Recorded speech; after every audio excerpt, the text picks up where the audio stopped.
They about to look at the shit that I'm on, why don't we get in topic? Crew looking like pentatonics, locked in, recording in tropics. And the East Big 3, Big Bronzy B, way good, he working on optics. Thought biz while smoking exotics, we lit, never thought about it. Cause they about to look at the shit that I'm on, why don't we get in topics? In a way back, all black, I'm talking, feeling like Shaq, I weigh my options. And the East Big 3, Big Bronzy B, way good, he working on optics. Thought biz while smoking exotics, it's saucy, all the projects, it's saucy. Yo, what's good, what's good, what's good? RCR Presents MSD Sports, and we back at it with episode number 5. You got YBK up in here. My name is Sam, and we got Mikey, and we got Camden, let's go! Mikey, introduce yourself, Mikey, introduce yourself. What's good, y'all? Coming from the 02135.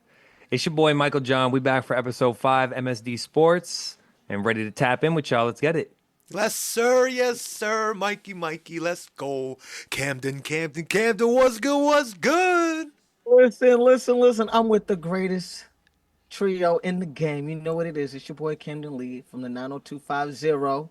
I'm here in LA, rocking with my family. You know, we back episode 5. What we doing? So let's get it cracking on with the crew. What's going on? What's crazy? We keep going. We keep on going. But we got one thing to do before we start, guys. We got one thing to do. We'd like to thank everybody who's been listening, who's been following, who's been liking, commenting, viewing, everything, guys. We'd like to really appreciate and thank all of y'all. Let's get it. We love y'all so much. And thank y'all so much. Yes, sir. Y'all, you have anything to say to everybody, to the listeners? Anybody?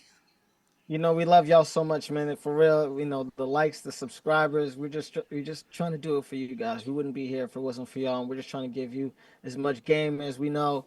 And I'm with the boys, and it's our favorite thing to do. So, you know, I just want to say thank you for everything. And we're going to keep going. Episode 5, episode 500, episode 5,000, 50,000. Who knows? We're going to the moon, baby. Let's get it. Appreciate y'all tuning in. You know, it's a real pleasure to just catch up with the boys, talk about sports, and just enjoy our time together. So we love to build a community and a family to come along this journey with us. So with that said, let's get into it, YBK. Yes, sir. Thank you, everybody. But let's go back to business. We're going to talk about MLB over here. Since last week, we got a lot of news. But you know what news I saw the other day, guys? I saw, catch me up. If Alex Rodriguez was a free agent today, back when he was a free agent, he would have been $1 billion. 100%. Like, what? After that Juan Soto 765, they said billion. You guys 100%. Think so? I mean, in today's climate, where guys are getting 751, 81, you know what I mean? Guys getting half a billy already, you know, a couple years ago. I think he would have definitely commanded that type of money, honestly, easily. Just being the player that he was, I think him going to the Yankees, which have always been used to spending money, Sam, as you know. But yeah, I just think with maybe not $1 billion right now, like maybe I would say in 2030 when the TV contracts are really a little bit more extreme. But yeah, I think they're definitely headed that way, and I think he would definitely command north of $800 million, and maybe just make it $1 billion because you're already at 800. What's 200 million after that? Damn. If you're looking at 10 years, 270 million, or about 250, 275 million, which is what he got in the year 2000. Yeah. 10-year, 250. That's the biggest. Like Shohei is 10-year, 70. So it's already close to it. I mean, I don't think it's far-fetched to say that a player like Alex Rodriguez would fetch $1 billion. Would I want to pay that? No. But if you're the New York Yankees, the Boston Red Sox, or Los Angeles Dodgers, several billion-dollar franchise, that sort of talent, commanding that sort of audience, $1 billion ain't out the question. It ain't. Yeah, I think so too. I think he would definitely get $1 billion if it's like Scott Boras behind his back too. But speaking of money, we got the free agent buzz. pitcher, left-hander Max Fried signs a 8-year, $218 million contract with the New York Yankees. Of course he does. This is a fully guaranteed contract, no deferrals, and Yankees are paying him with 27.25 AAV for 8 years. But this marks Max Fried to be the highest left-handed pitcher in MLB right now. Sam, you called it. You said you wanted a big splash. The Yankees big splash. You literally called it. GM Sam, just to let y'all know, GM Sam is that guy. So he was already talking about it. The Yankees, if you guys are hearing this, you might need to hit my boy up for a consultation because he's that guy. Thank you very much. Thank you very much. You know, I'm gonna say that's it's crazy, scary, spooky, hilarious. Crazy, scary, spooky, hilarious. That's me. That's my lefty. That's my lefty coming for you because Sam knew that lefty was coming. So, gotta give props. I wish the Red Sox would sign some pitchers. That's what I would like. I feel like the starting rotation almost gets drowned out now because you see these contracts that the Aaron Judges, the Juan Sotos, and the Shohei Otanis who didn't pitch all year last year command. So, sign up them boys who can throw that thing. For real. Yes, but not only that, Yankees traded for an all-star closer from the Milwaukee Brewers and got Devin Williams to the bullpen because we said bye-bye to Clay Holmes and we said hello Devin Williams, and they signed Jonathan Loizaga, a big bullpen piece that missed last year because he had injuries. He missed a lot. I mean, the whole year last year he was shut down. But now we're projected to look at some nice bullpen work for the Yankees, and they're not done. They're trying to get Cody. They're trying to trade for Cody. I heard like they want Cubs to pay a little more from his contract, but we'll see. I feel like the Yankees should just go all in as we talked about last episode, but they're looking for more moves. But speaking of moves, we're going to talk about free agency, everybody. You guys ready? We're going to get some free agency news. We going down to the MLB. Nathan Eovaldi re-signs with the Texas Rangers. A 3-year, $75 million. I mean, world champion, right? Does he deserve that money? I think so. That's a lot of money, guys, for Nathan Eovaldi. I mean, I seen him pitch he could pitch heat, don't get me wrong. And he could pitch innings, but we're talking about close to a 4 ERA. Close to a 4, right? 3 years, 75. You need it though. It's a position that has to be filled, and I feel like he's proven himself, right? Sometimes like it comes, like you said, you're a champion, so reliability. I'm not sure I would want to shell out 25 mil for Nathan Eovaldi, but I guess time will tell.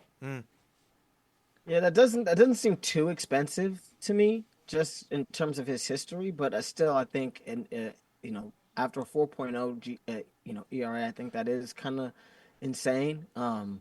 Maybe around the 12s, you know what I mean, 15s. But I think for a team that really needs him and that's really desperate, I think he commanded a big payday. And these MLB guys are getting paid hand over fist these days. So we're just watching and seeing, wishing that I threw a baseball a little bit more back in the day. So. I mean, Nathan Eovaldi, he pitched to many franchises with the Yankees, with the Red Sox, now with the Rangers. Big teams and big moments, and I feel like he definitely now, he's like a veteran presence. He adds that experience to the ball club, so, we'll see, like what Mikey said. But speaking of money, it's not really money. The Chicago Cubs got a rental, guys. They got a rental. They got an outfielder, a very good one, from the Houston Astros. Mr. Kyle Tucker gets traded from the Astros, and the Astros receive Isaac Paredes, Hayden Wiesenski, and a minor leaguer, Cam Smith. And I think for a rental, it's not that bad. And this man had a WRC plus higher than Soto last year. Talk to me about Kyle Tucker, guys. This guy's a difference maker, in my opinion. I mean, to be honest, Tucker is one of those household names where you just hear him in a lineup and you're like, okay, I think he's about to do some damage. You know what I mean? He hasn't been able to play on a big market, so I think a lot of the guys people haven't seen him as much. I know a couple of years ago you heard his name a little bit more in the media than you do now. But I'm really excited. I think he deserves some time to be on the big screen. I think he deserves to be on a contender, and I think he can really make a good contract year of himself. I think that's really what it boils down to. He's fighting for a contract. He's playing for a contract. Yes, he is. Let's see if he can do something that deserves 25 plus, 30 plus, moving forward. So Anytime you can put a 3-time All-Star onto your roster, I feel like it justifies a move. Can't say that I'm super familiar with Paredes, Wisniewski, and Cam Smith, and that says something good, right? Right. If you've given away top prospects, it's one thing for a rental, but hey, give him his chance and let's see what that boy can do. Inject that into your lineup, and all of a sudden now you got a whole different dynamic, to maybe power and surge up that lineup. So I agree. I mean, Yankees, I like that move. I mean, Yankees gave up for Juan Soto from the Padres. Michael King, he's like a top 10 pitcher, major league catcher, Higashioka, and like 3 other prospects. So I feel like this is not bad for just 3 people, and for a rental. I mean, Kyle Tucker right now, if I was him, I want Soto money right now, right? He's like, yes, I'm gonna prove that I want Soto money because I could be better than him. Yeah. Not that he'll probably get so money, but at least he can get somewhere close to, $100, $200 million contract. Yeah. You know what I mean? Maybe Definitely. We'll see what happens. Definitely. I just want to wrap it up with Jeffrey Springs gets traded from the Tampa Bay Rays to the Athletics, no longer called the Oakland Athletics. They're just Athletics right for now, soon to be Vegas Athletics. But for a lot of people, for Jacob Lopez, Joe Boyle, Will Simpson, Jacob Watters, and a competitive balanced round A draft pick. So like, there's a lot they gave up, but Jeffrey Springs was just shut down last year. But we'll see when he comes back from his injury. But yeah, that's the MLB, everybody, from last week to now. Going crazy. I think they couldn't pay that boy, so they had to ship him off. They already knew what was happening. So that was a quick little blip. Let me sit in the oven a little bit, get a little something, because we know when your contract hits, Tampa Rays are cheap. Them boys ain't paying nothing. Yeah. Okay. Yeah. Tell you that right now. Yeah. So hey, got a nice prospect, made him look good. Now it's on the way. YBK. Yes, sir. Who's the big free agents left on the free agent market in MLB right now? Any now, big pitchers left? Corbin Burns, my brother. That's We're just waiting. We're waiting. Yeah, where's Burns gonna land? We are waiting. Red Sox got some money, dude. The Red I Sox feel like got the Red some Sox money. have a high chance to sign Corbin. Dude. They need an ace. They need a bona fide ace. I know. They did. That's what I'm saying. Mikey, what would you do? What are you thinking? You think the Red Sox should go after them? I'm shelling it out for Corbin Burns for sure, dude. Oh, yeah. I'm for sure shelling it out for Corbin Burns because we got some big bats already. We got some youngins who can contact hitters and fielders, right? We got the big power bats. I'm shelling it out if I can. I agree. Yeah. That's a division rival too, so you know what he's all about. So, in my mind, I'm giving some money up for that. Yeah, he's used to the AL East too. I mean, they've seen him a lot of times, and I'm sure they've shut him down many times. That guy is sub 2, right? Almost like 2 every season, this man. I remember when Mikey was I would telling rather us the that. stats. I saw that they're pursuing Walker Buehler, the Red Sox. Okay. I would rather them go for like a bona fide ace, but Walker Buehler's a respectable pitcher. Don't get me Facts. wrong. I agree. I would much rather prefer to pursue Corbin Burns. So, but it's big money. We talking big money. So Yeah, big money. I mean, Walker Buehler I can see him getting signed like a 1 year or 2 year, not too long. I can see him maybe like 12, 13 million, but we'll see. He's another great pitcher though. To add maybe a 3-4 slot in the starting rotation, he'd be great for Walker Buehler, in my opinion. Not bad. Yes, sir. Man, talking about big money. I heard there's some news going on of some history making. What's been happening? Check me up to date because I heard something in college that somebody's doing something that no one's ever done in about 30, 25 years. Talk to me. Way. it's been a while. It's been a while, guys. So Sam, the resident MLB expert, we're gonna have to bring you up to speed on this one because the Heisman Trophy, we just got the votes in. We just Right. got the closest vote in a long time, No too. way. In a The minute. closest vote in a long time. So to break it down for you, Sam, you get first place, second place, and third place Okay. votes. Okay. Many pundits, analysts get to vote on here.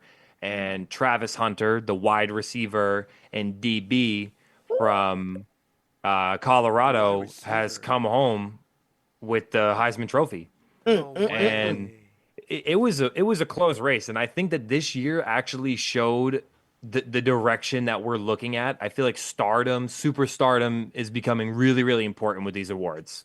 So it really came down to being a two-man race this year. Travis Hunter and Ashton Jonty. Ashton Jonty is the starting running back from Boise, and Travis Hunter, of course, from Colorado. Travis Hunter, Sam, I'm gonna run you down right some of his accomplishments from this year. Give it So to he me. had 92 receptions this year, over 1,100 yards, 14 TDs, and he averaged over 12 per catch, right? And he ran one TD, one rushing touchdown. On top of that, he also had 11 passes defended this year, a forced fumble, and four interceptions, right? So imagine being ranked top 10 in like coverage and passer rating against opponent quarterbacks. That's Wait. Travis Hunter. Wait, wait, wait, wait, It's wait, two wait, wait, wait, positions. wait, wait, wait, wait. Are we talking about he playing offense and then fourth down change or whatever and defense? He go back? Yes, brother. He go back. He go back? He don't He's take playing- no rest. He's Shohei He's playing Ohtani in both football? sides of the ball. Shohei He Ohtani? the Shohei Ohtani. No way. Brody. Yes. Yes. So Brody. I just got goosebumps. What the? yes, but let me tell you though, right? It is crazy, but I want to tell you real quickly what Ashton Jonty did this year as well, Okay. because I know the stats are going to speak for themselves, bro. Ashton Jonty this year rushed for 2,500 yards on 344 attempts, averaging over 7 per carry and 29 touchdowns. By far the most dominant running back that we've seen many years. Barry Sanders is the last one that did anything like this. And we're talking absolute legend. And so a lot of people feel like he was snubbed. So the question kind of becomes, right? Usually you think the quarterback, it's kind of like the MVP award in the NFL. Right. The quarterback gets the award, right? Right. They just get extra credit. In this case, I do feel, you feel bad for the guy almost to have a legendary season like that and to come up short.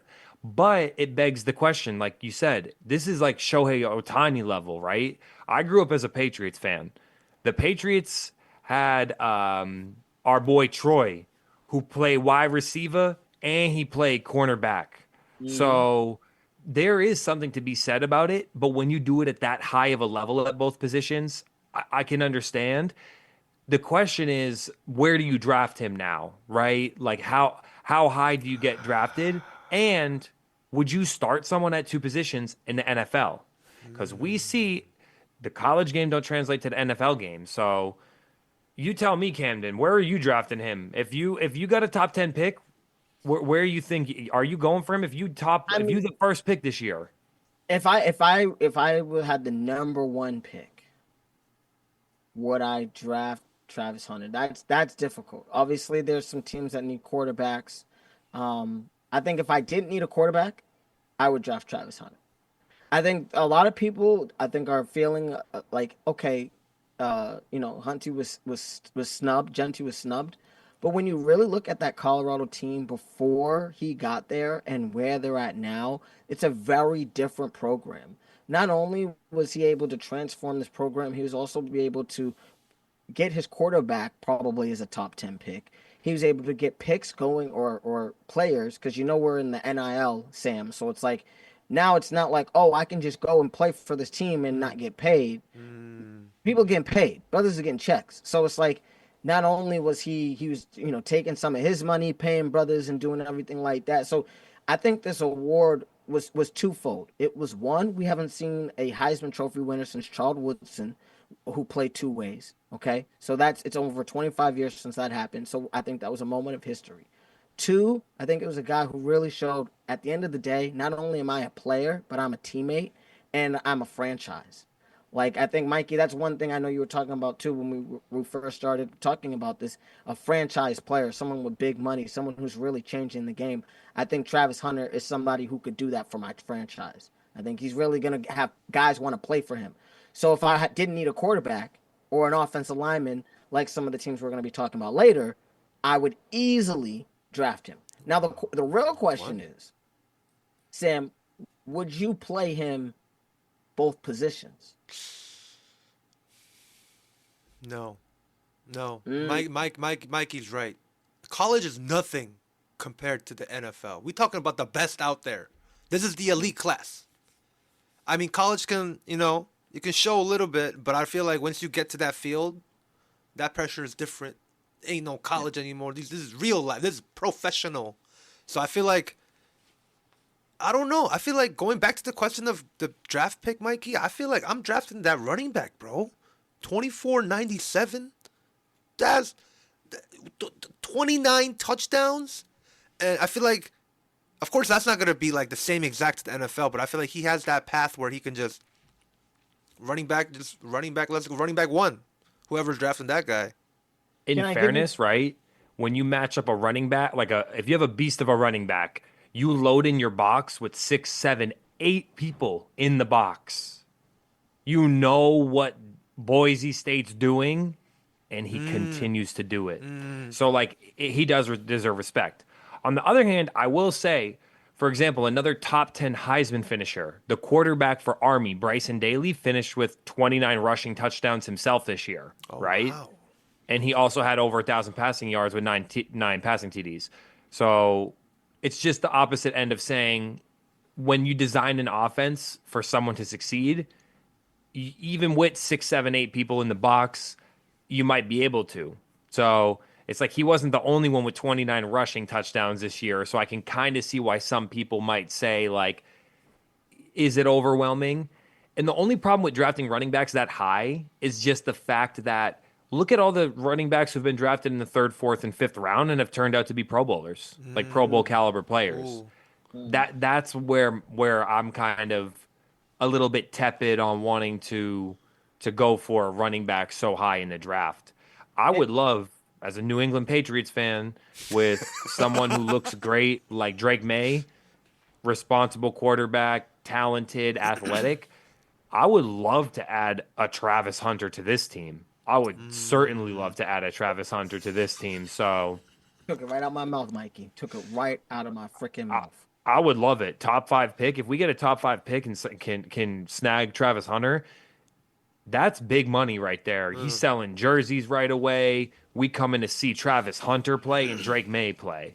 So simple as that.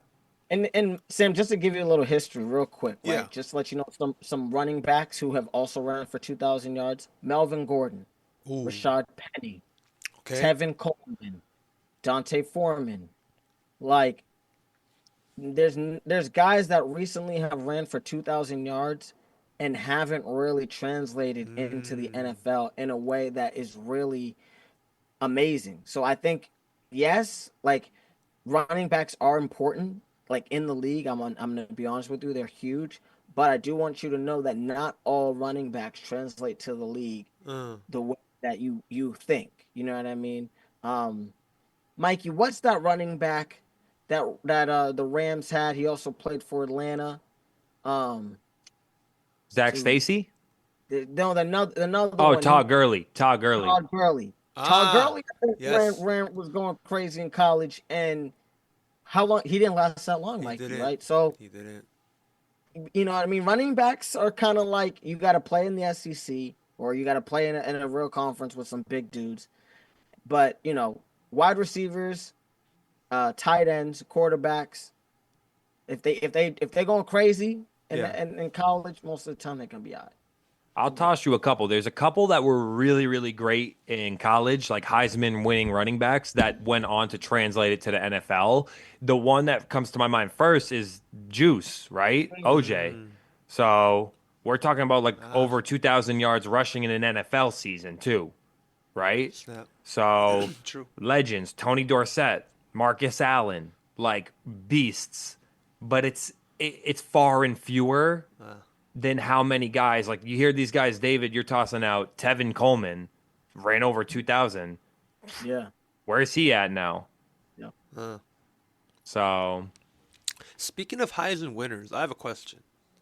Can you guys name me some nice NFL legends or Pro Bowlers that won the Heisman and translated well to the NFL?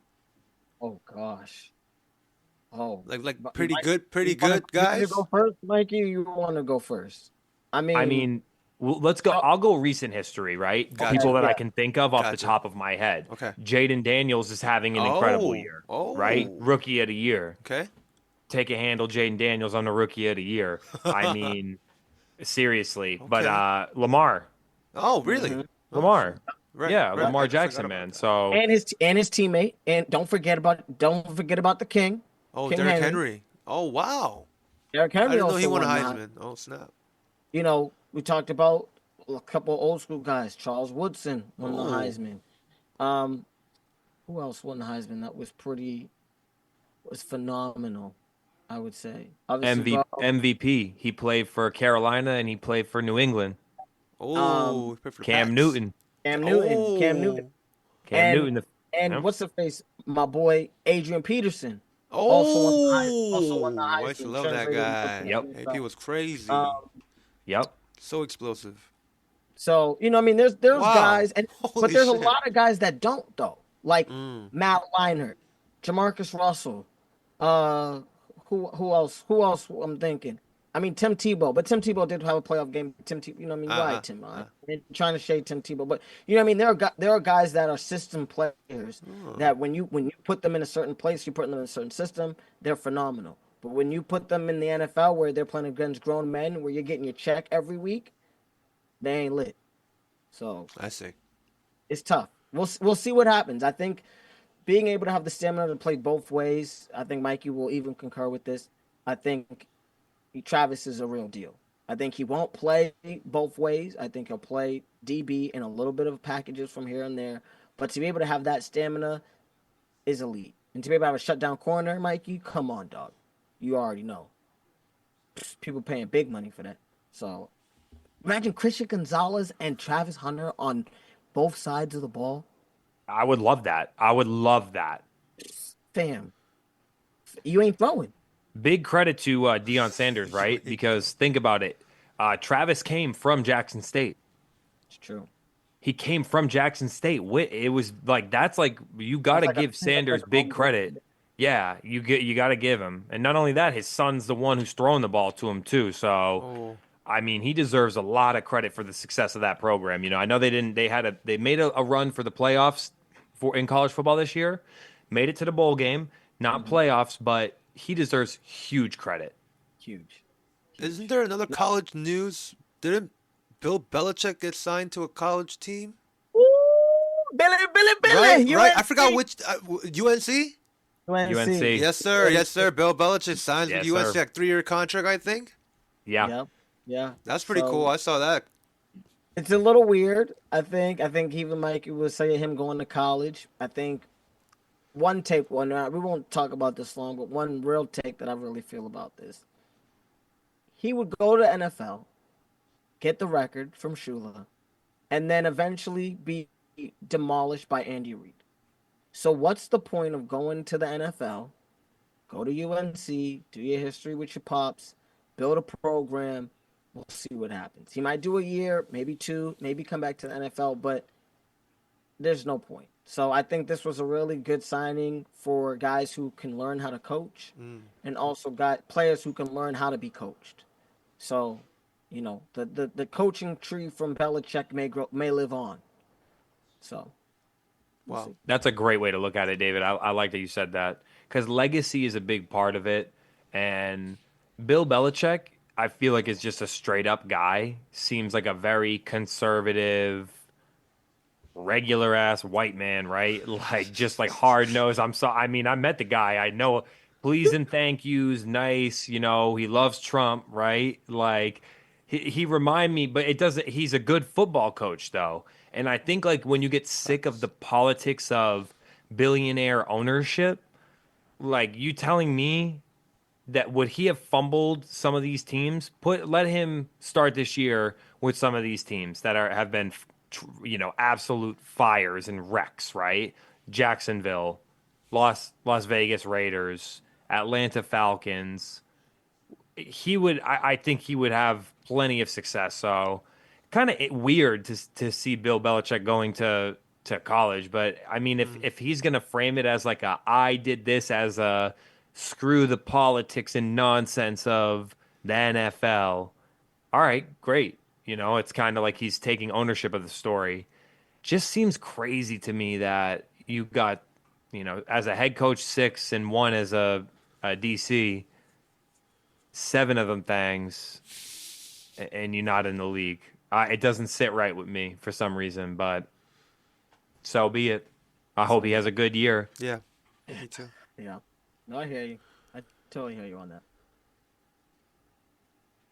Y'all want to talk about some big league football? Because I feel like we've had a lot of stuff cooking this week. NFL. Listen. Let's guys, go, David. It's been a wild, wonky weekend to say the least. And just to start it off, that Thursday night game, the Rams faced the San Francisco 49ers 12-9. And when 12-6. And when I tell you,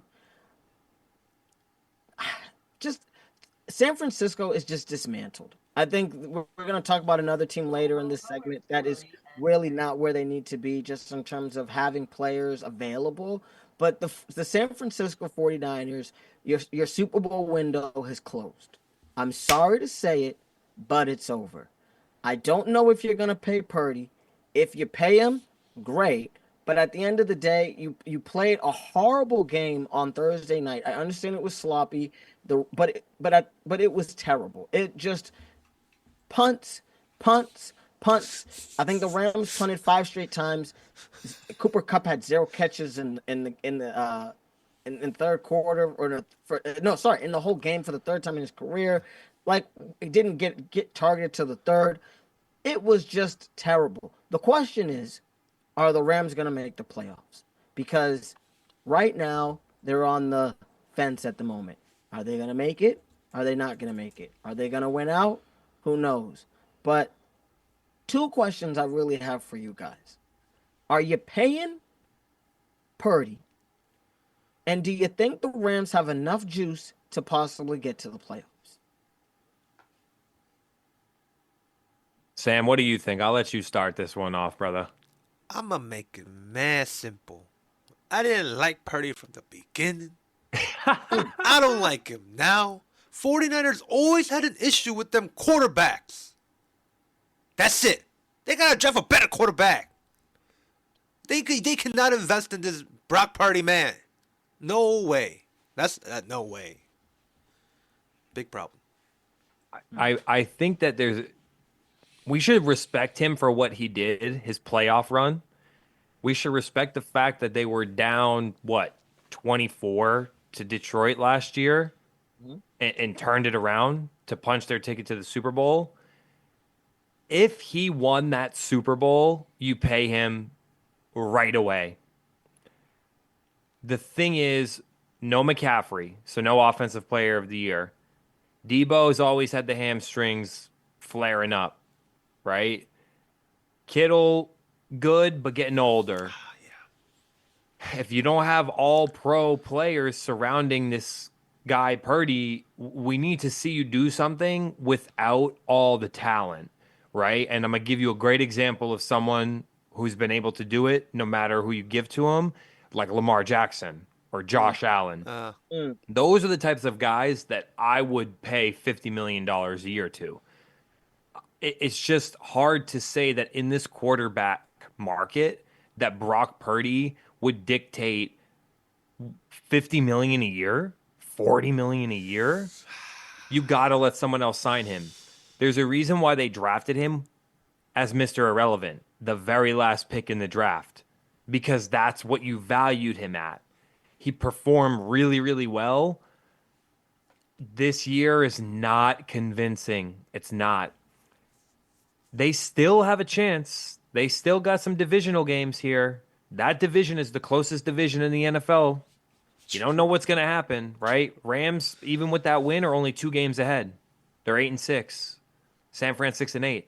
So we got to see how the year ends. If they can get a couple big wins, but I wouldn't. I'm not paying him a big bag. I don't feel confident. No. It's insane to me. I think what coaching and great players will do for a player. It's amazing. I think he had some phenomenal weapons on both sides of the ball most of his career. And I think I think the 49ers got really lucky with having a quarterback that kind of fell into their lap.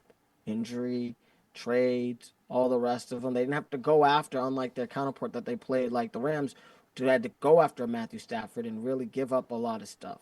But I just, at the end of the day, I'm really thinking about Purdy as a whole, and I just can't endorse it. I can't endorse $50 million. You know who somebody I will endorse who just won now or recently while we're casting this? Sam Darnold. I would pay him, and he threw a pick today, and that's okay. So, in my opinion, I can't do it. I'm really hoping that the Rams, after this win, really can take it up a notch a little bit more. We'll see what happens next week. It's a tough schedule, but I just think the Super Bowl window has closed when it comes to the San Francisco 49ers. Do you guys know about the story about what Shanahan told Purdy before, not this most recent season, but last year before their Super Bowl run, what he told them about Tom Brady?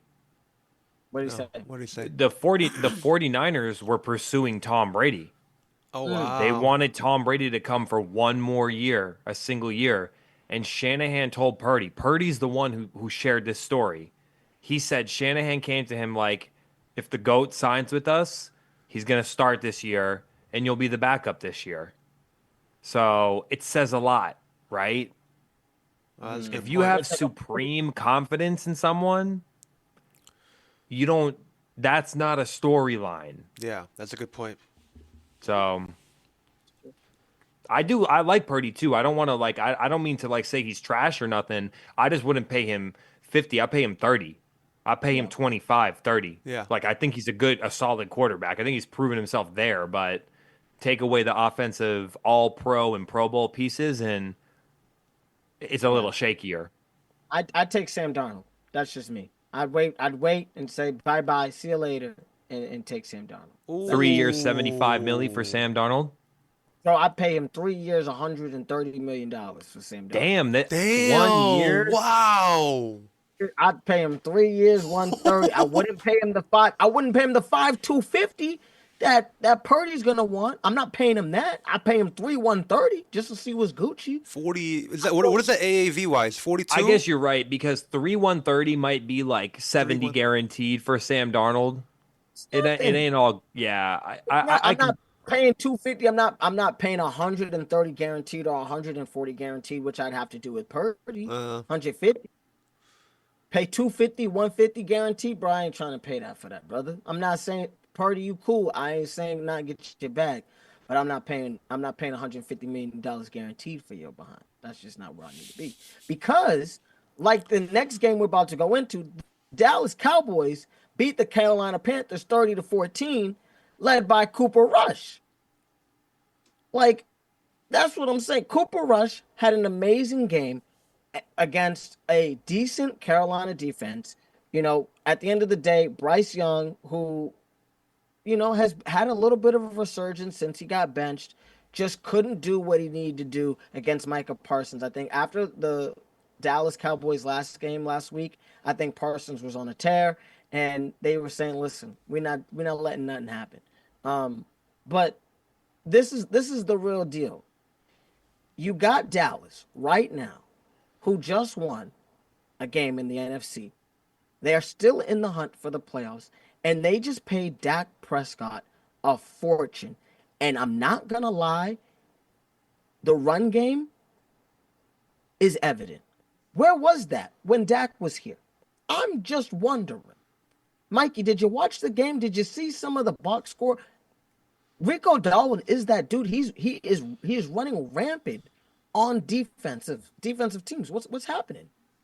They feeding him the rock. 25 carries. When you get 25 carries and your offensive line is making holes for you, and CeeDee Lamb's getting open, and you're playing the Carolina Panthers, then you look pretty good, right? For me, more. I kind of harken back to our conversation earlier about like Heisman's, because Bryce Young's a Heisman winner, right? Oh. But it takes a good system to be successful, and the Cowboys have the pieces to be a successful team. It hasn't gone their way this year, right? So I'm looking at Rico Dowdle as improving, but I'm not really amazed by Dallas on any facet. I think this year is a wash for them. That division's too tough, and you had a good game against Carolina. That's all. I mean, that's what I can say. Against another Heisman Trophy winner, Bryce Young. Mm-hmm. So again, Sam, we kind of see just because you win the Heisman doesn't mean you're lit. Now, yeah. Not to be negative towards Bryce Young. I think recently the Carolina Panthers have been playing well behind him. I think the Dallas defense was a decent defense, but really, I think he needs some weapons. Adam Thielen is getting old. It just is what it is. And they have a great connection, and they're doing amazing. But when you're 30, 32 plus, and that's your number one receiver, your number one weapon on the field, Chuba Hubbard had a little issue. He went down.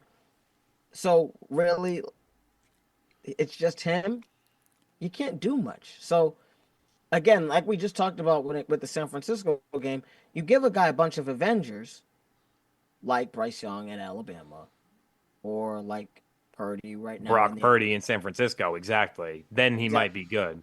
He's nasty. He's unbelievable. You put me on San Francisco with my 5'6" behind on Mikey. Mikey a little taller. He can see behind the offensive line. You put him behind there, he might throw for 200. Pass a trip to Christian McCaffrey for 130 yards. He might dink and dash for a little bit. He's not bad. I see Mikey throw. So, yeah, I mean, just you surround yourself with talent, you're going to get good results. Not everybody can Tom Brady.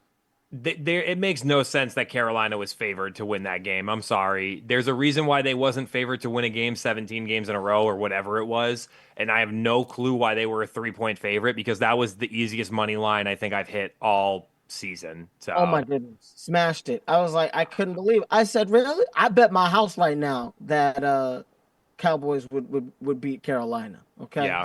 Especially after last week, Michael was pissed. So. But that division is getting scary. I think with the Rams winning, Dallas winning, 2 home wreckers. I don't think they're going to do much in the playoffs. But again, they could wreck somebody's season. Just saying. Speaking How of about Cowboys, another team from the NFC East, though? One thing before, the Cowboys and Rico Dowdle became the first undrafted player with 3 straight 100-plus rushing yard games since Aaron Foster. Listen, hand the boy the rock. Crazy. Crazy. That's pretty insane. They've done it before, though. Y'all remember, what's his name? DeMarco Murray? Was that his name? DeMarco. Ezekiel Elliott. I mean, it's a good feat. I wouldn't read too much into it when it was against the New York Giants, the Cincinnati Bengals, whose defense is a literal sieve. Wow. Like when you want to make a cup of tea, you get the Cincinnati Bengals defense so you can make your cup of tea. Wow. 100%. But he does he deserves some respect. Sorry, I'm like, I feel like I'm clowning Rico Dowdle, but what I mean, he'll get paid. He'll get a little incentives next year. We'll see what happens. I'm hoping he did all right. But yes, against Swiss cheese, even I could run holes through that. Sam, you probably could run holes through. Let's get it. Sign me up. Speaking of somebody who's been running holes. I think someone got plugged this weekend. What happened, Sam? Talk to me. We're going to be talking about some Philadelphia Eagles football over here, guys. Let's get it. We got a big game this last Sunday. Philadelphia Eagles taking on the Pittsburgh Steelers. Oh man, Pittsburgh Steelers coming. They were what? 10-3 coming in, but Philadelphia Eagles triumphs and wins 27-13. And we talking about that little drama, little fussle they had last week about the passing game. AJ Brown getting no balls over here.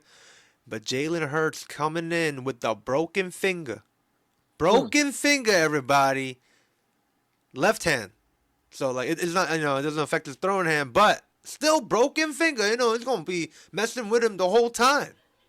But he coming in, finishing 25 out of 32, 290 yards with 2 touchdowns. And each Devontae Smith and A.J. Brown got 100-plus yards. A little down game for Saquon, compared to, what he did, what he's been doing for the past, whole season. But Jalen comes in saying it's broken. It did impact my play, but it didn't seem to impact his play, everybody. What do you guys think about this Eagles game? About that passing game, guys? Talk to me. Like I said, your boy Saquon got plugged. I mean, you're playing against the Pittsburgh Steelers. They have a great defense. I think it was, if you watch the game, it was a mainly defensive game.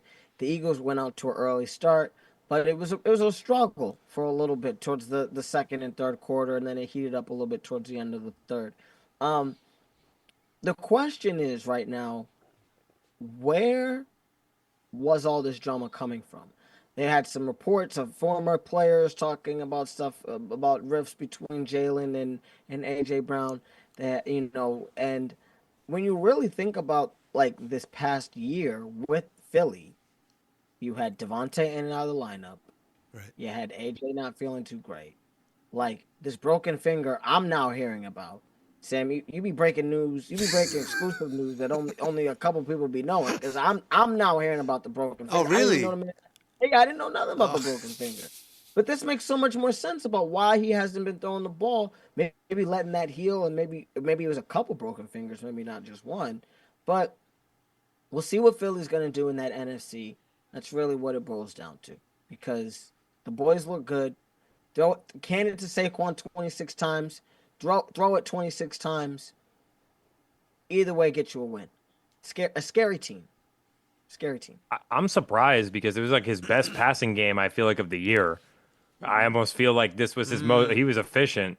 I'm not sure if I've seen him like this. Really, really great game. This was a Jalen Hurts game. We kind of forgot that Jalen Hurts was in MVP talk. I feel a couple years back when they made that run to the Super Bowl, it was big talk. Jalen Hurts MVP. It was big talk. So he showed that, and the drama about him and AJ Brown, it's funny. I heard it directly from Brandon Graham himself on his podcast. That's where I seen it. That's where I heard it. It's not like it came from a media report, unnamed sources. I seen it from Brandon Graham saying it on his podcast, straightforward to everyone on the internet. So I feel the whole narrative of the media is painting this. It ain't really the media if it's, I don't know. I didn't hear it from the media. I seen it on your teammates' podcast. So don't matter. Sometimes you need a little bit of juice, right? Last year they lost the juice down this stretch. Exactly. And now you guys are going to play your division to end the year. We got the Commanders, the Giants, and the Cowboys. I think it's that order, but yeah, just division.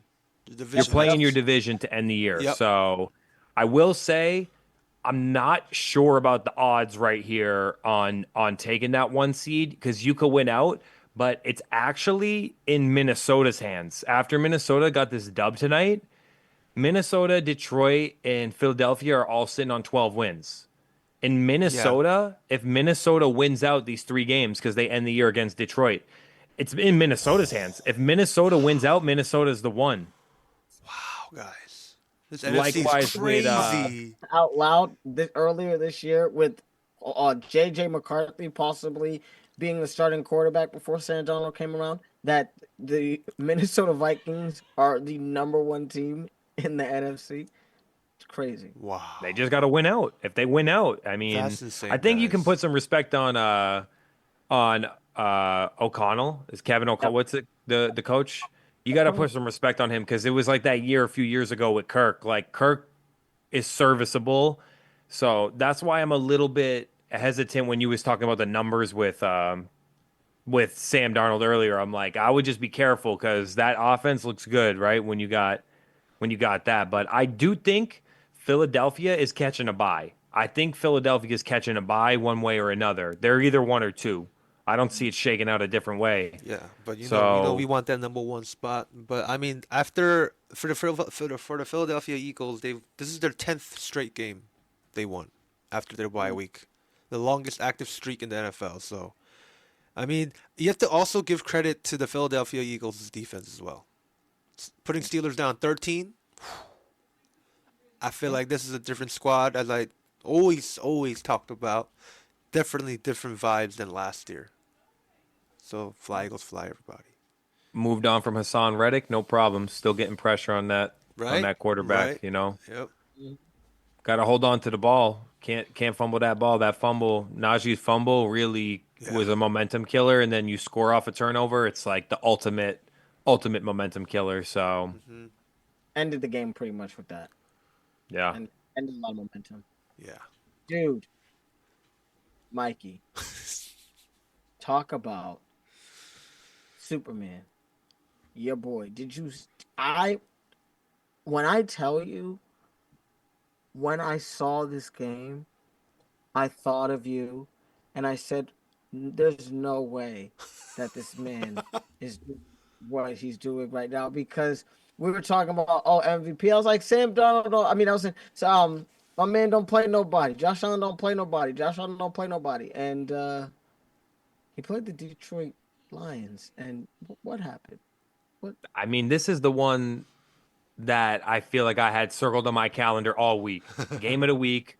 You knew that after they dropped the game against the Ravens earlier this year, which was like a big division, or not divisional, but conference matchup, you knew Buffalo needed to make statement wins. And they got the two biggest ones.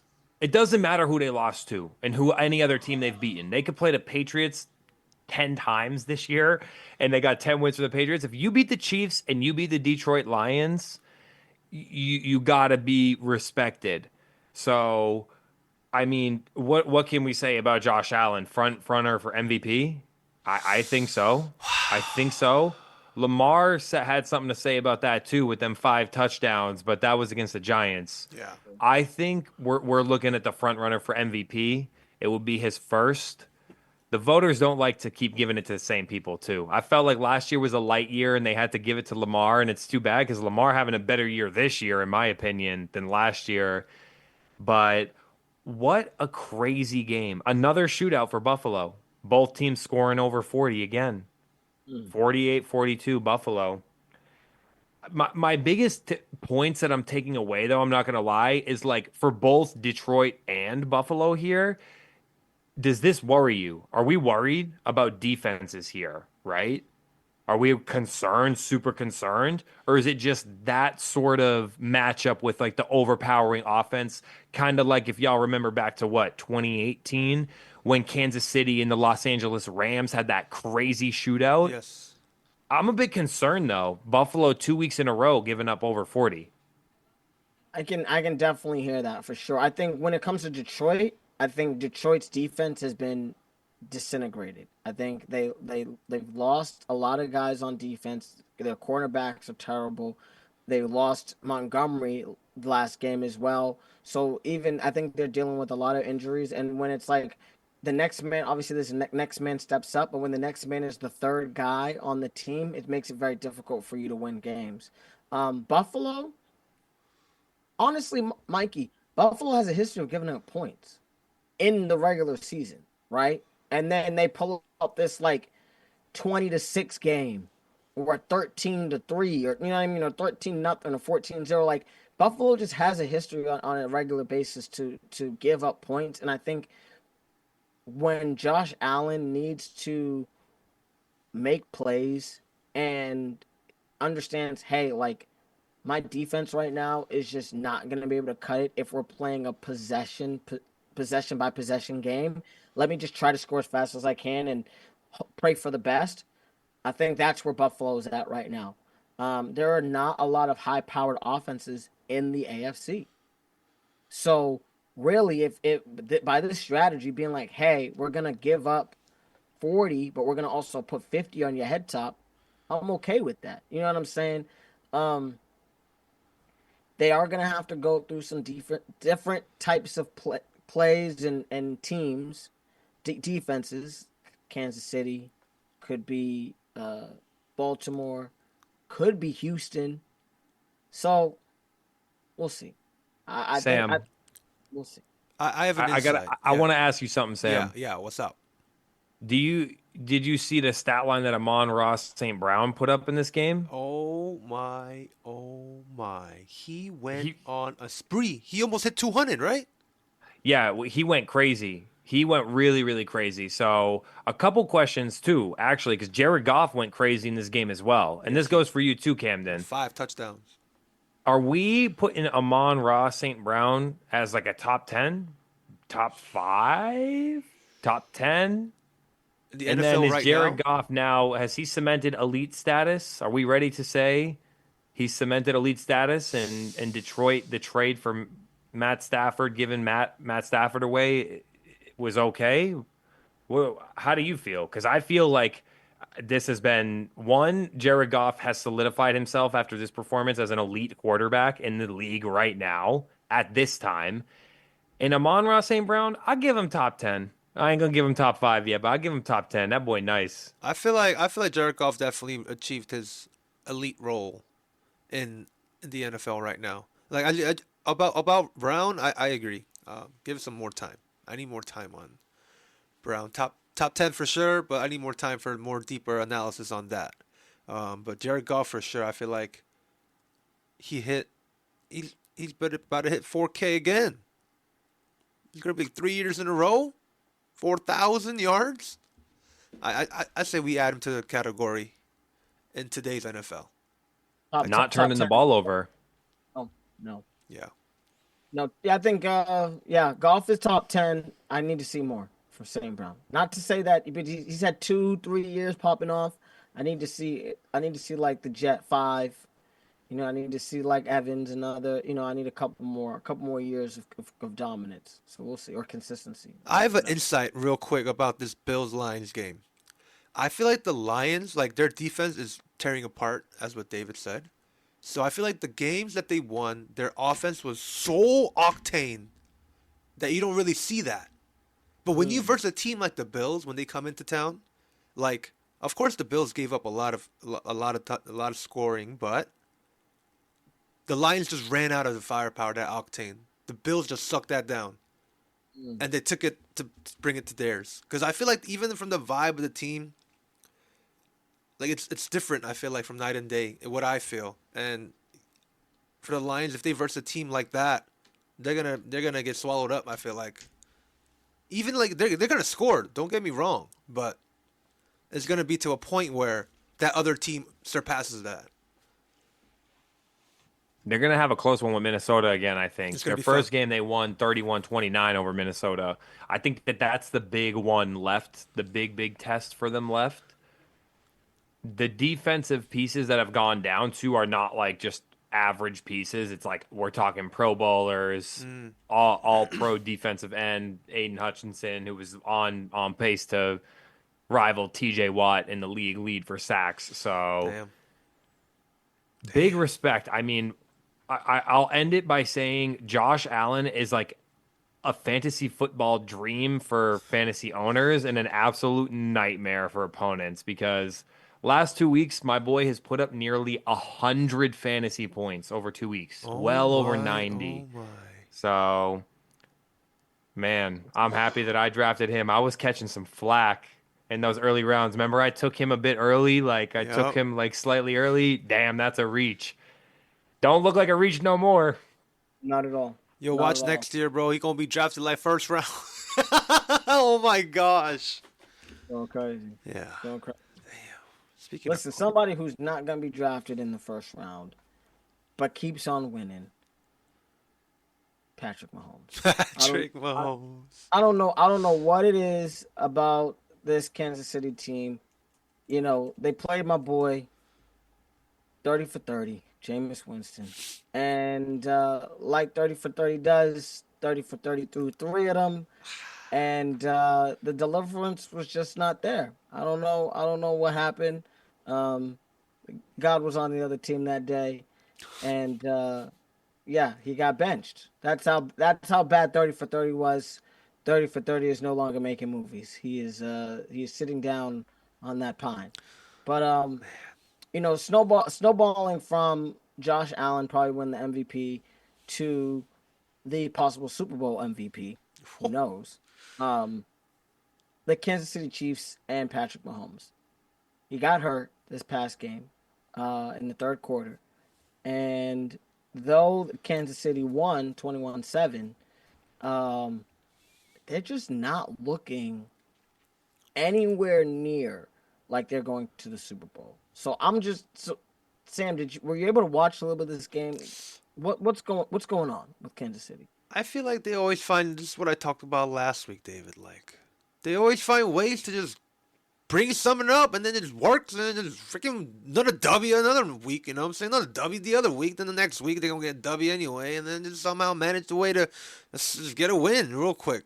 I don't know. This is magic. It's crazy. Like, it just feels like, yeah, we've been there, done that. Yeah, we can do that. Yeah, that's nothing. And then just sliding in, going to Cleveland too, sliding in. It's not even their home. It's sliding in, sliding back out. Oh, yeah, let's go. You know, I don't know, David. This is, you might be right.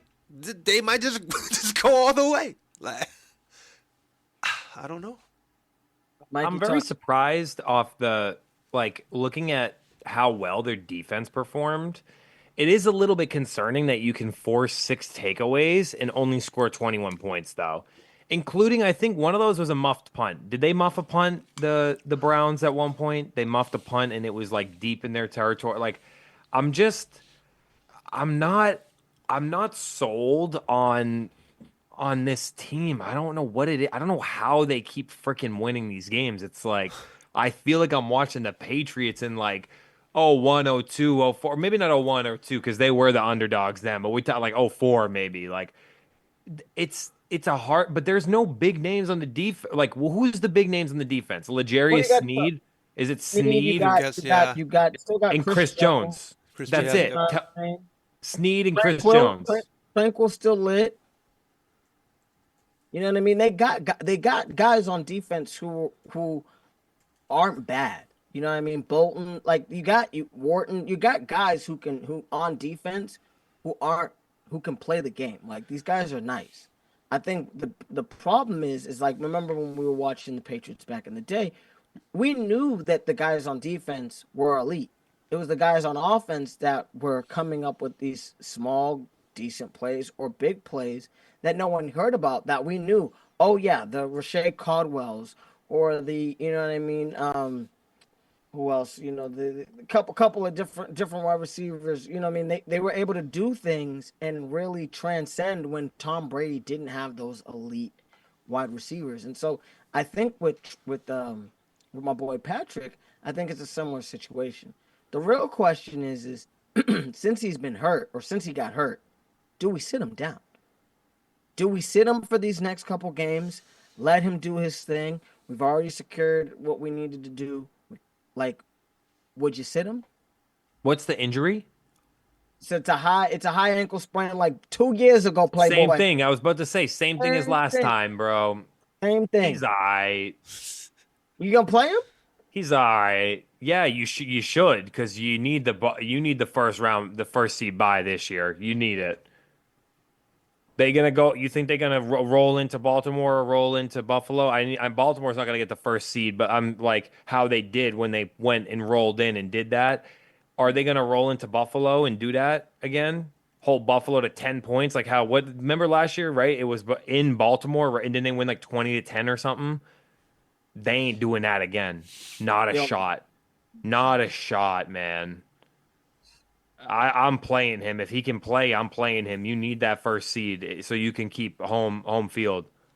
So I know it's a risk, but it depends on how bad that sprain is. He just got Brittany pregnant again too. He ready to He juiced up, bro. He juiced up. He ready to go. He a dog. I feel like if I was Chiefs, I'm starting him because I ain't starting no Carson Wentz over here. Fucking trying to go with my team. Is that the Really? number 2 in the depth chart? Yeah. That's what I'm saying. You play Carson. No I ain't gonna play no shot. Carson. You kidding me? He gonna get Listen. sacked. He gonna get sacked every time. Listen, we Yeah. play That's what he did before. Houston, Pittsburgh, Denver. Like Carson could come on, Carson Wentz. Carson Wentz. I You lost wouldn't all play- hope on Bro. Carson. I'm sorry, Bro, well, Carson Wentz needs like a little bit of magic. He about went to have to like he wants Mahomes to be hurt so he can pull his own little Nick Foles how story. Foles came in and made No that way. magic. No way. Yeah. No. He wishes. He can't. wishes, bro. He can't get No that statue shot. that Nick Go got. for, No. go for 3 touchdowns next game against C.J. Stroud. You never know. He's trying to live. You live the think dream so, again. David? You think Carson can do it? My whole thing is for right now. You're Okay. playing 3 games in like 10 days.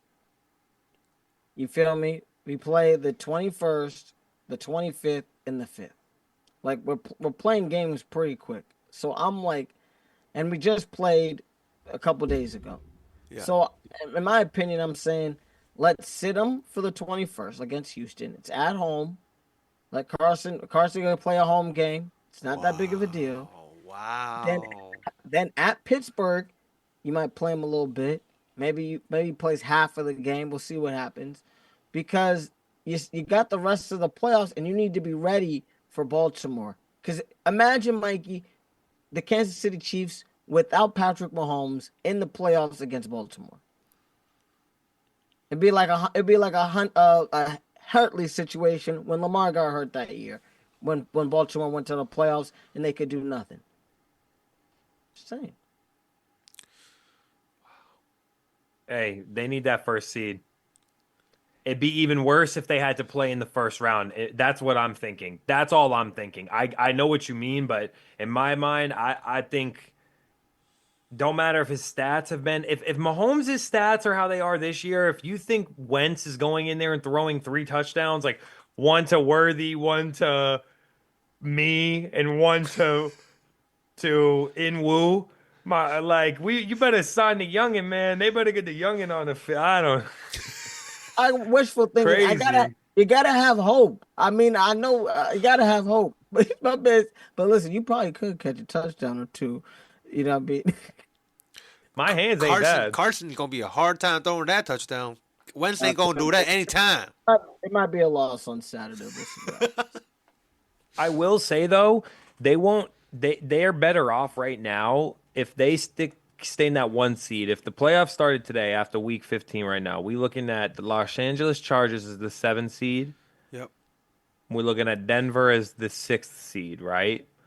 And then we're looking at Baltimore as the 5th. You're seed. right. It is a bit. It's dangerous because if Baltimore took off Houston there, but it could be Houston either as well too.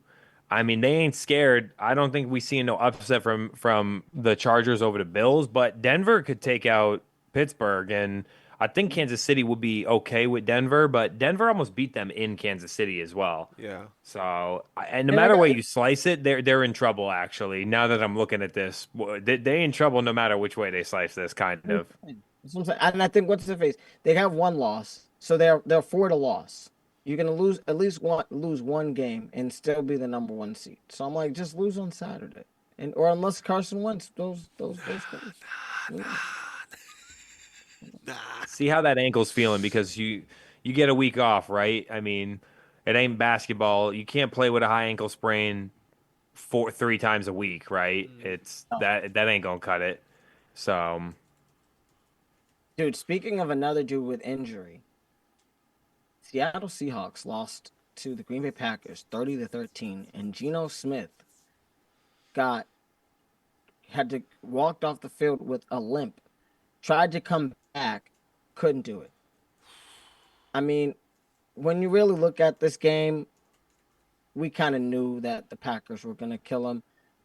Do we think Jordan Love is that guy? Because he had a decent game. They ran for decent.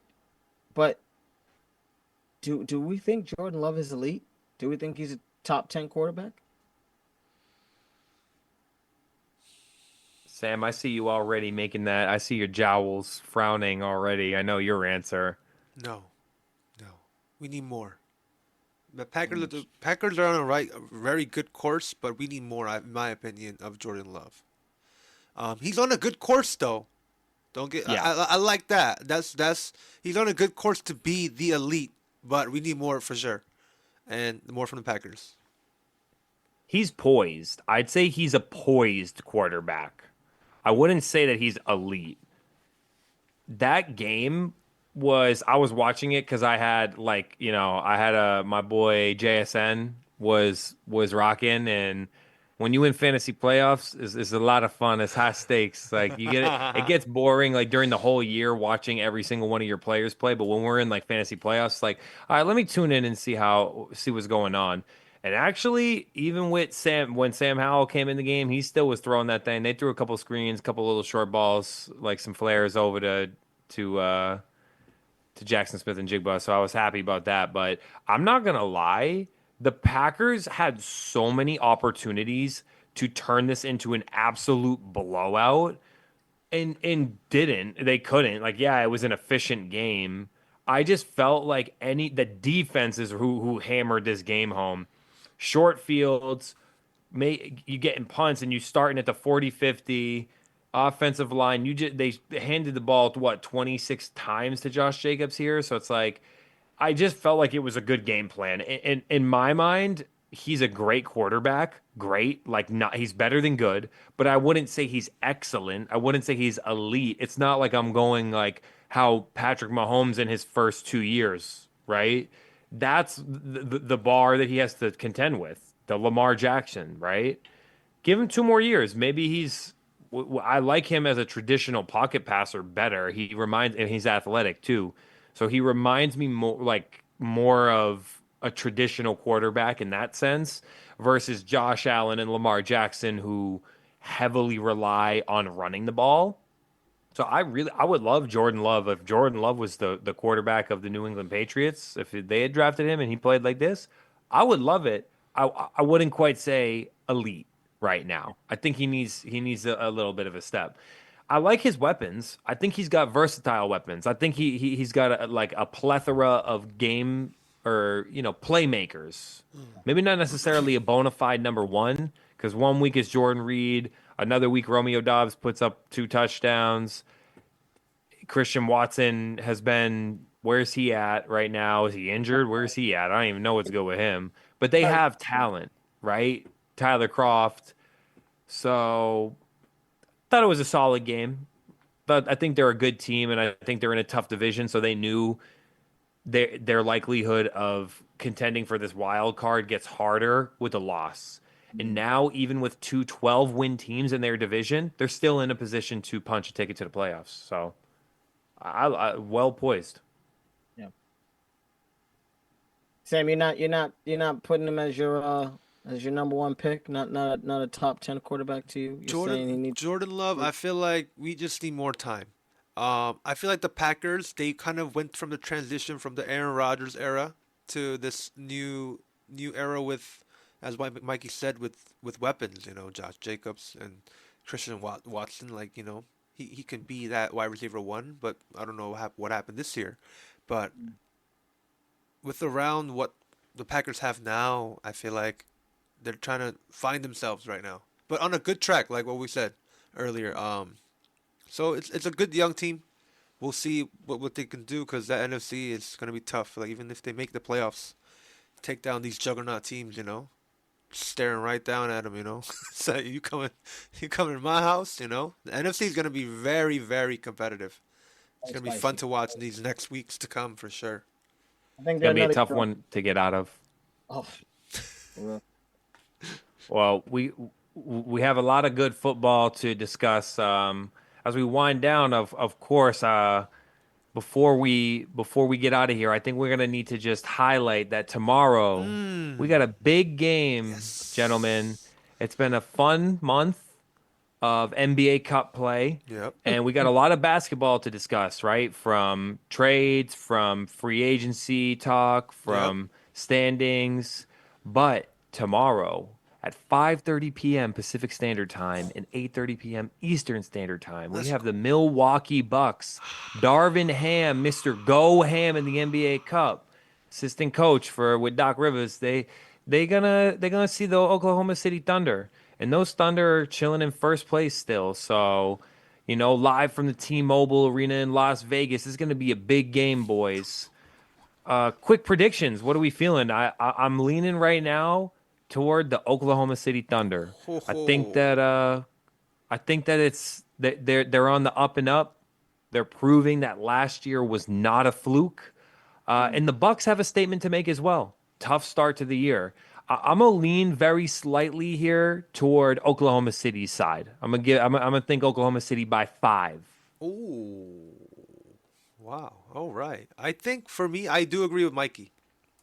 I'm gonna go with Thunder here, and I'm gonna say one thing: missing Chet Holmgren has been a big miss for the team. But Isaiah Hartenstein has been a freaking crazy come up. Like he stepped up a lot for Chet, and looking at him right now with the NBA Cup and where they are right now, the Thunders have the edge on the Bucks, in my opinion. I mean, yeah, like the Bucks have been on fire. They started with the season 2-8.